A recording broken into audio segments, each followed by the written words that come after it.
What up, Fight World? It's your boy Ego, and I'm back with some more boxing. So, I wanted to dedicate an episode to boxing's Where Are They Now? There's a couple fighters, and I just really want to know where they are. Um, some I've heard a little bit more than others, but for the most part, they've kind of disappeared into obscurity. Um, Perhaps it's their management or promotional companies. I don't really know, but there's a couple fighters I want to explore and just ask the question, where are they now? First person, Mike Jones. Mike Jones was an undefeated fighter, and he wasn't really battle tested. He got his lights knocked out by Randall Bailey, and we're talking about a guy who was fighting earlier in his career, like over 6, 7 times in a year, and I haven't heard from ever since Randall Bailey destroyed him. I haven't heard anything from him. So, if you got family members in Philly, just please let me know. Randall Bailey, or excuse me, Mike Jones, where are they now? Um, Another fighter, Antonio DeMarco. Now, I really don't understand what happened to Antonio DeMarco. I mean, the guy's been in there with Edwin Valero, definitely a legend, hard hitter, and he shook the world up and shocked the world when he defeated Jorge Linares, who at the time was being mentored or whatever by Freddie Roach and co-signed by Manny Pacquiao. Jorge Linares was that guy to beat. He was like the prospect. All eyes on Jorge Linares. DeMarco, in a bloody battle, he was able to overcome all obstacles and defeat Jorge Linares. And he followed up with some other solid performances. An impressive fight was the one against Molina, John Molina, and he knocked him out. I thought it was a premature stoppage. However, he still did what he had to do, and I mean, he's not the referee, so he can't really control that. But he did what he had to do, and and I think it was like 55 seconds he got John Molina out of there. Then his next fight was against Adrian the Problem Broner, and ever since that fight, I have not heard anything about Antonio DeMarco. Broner was just too much for him. He outclassed him. Broner dominated. It was Broner's first fight at 135. I thought it was a spectacular, one of Broner's best performances, to be honest.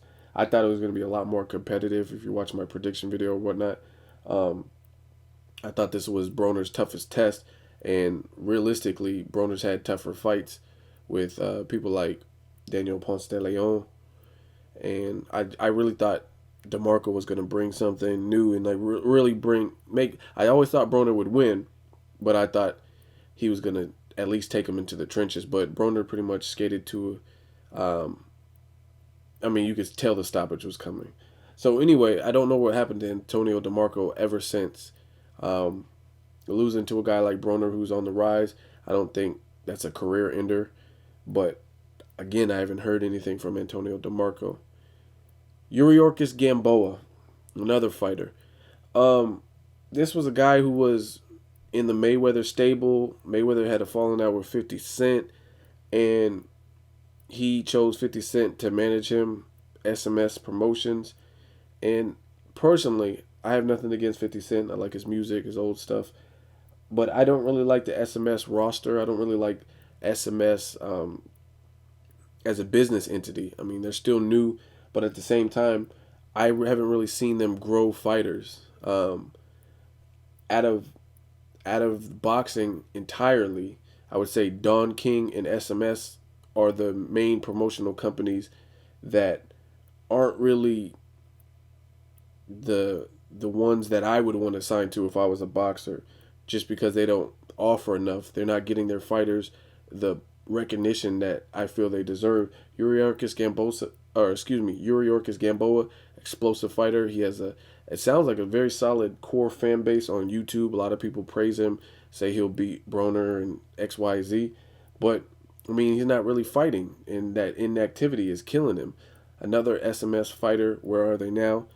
Andre Durrell. Now, I thought Andre Durrell beat Carl Froch and got robbed because it was over in the UK. And Andre Durrell, he kind of bothers me mentally at times, but he's a solid fighter. He's been in there with some tough competition. He has an amateur background. He actually fought Gennady Golovkin in the amateurs, and he has an impressive skill set. But again, inactivity is killing him. So I don't really know the direction of SMS Promotions, but those are two talented fighters with the skill set that I feel can be marketed, and I haven't really heard or seen much from them. I mean, these are people who are young enough that they should be buzzing a little bit more than they currently are. So again, Ego, I'm asking, where are they now?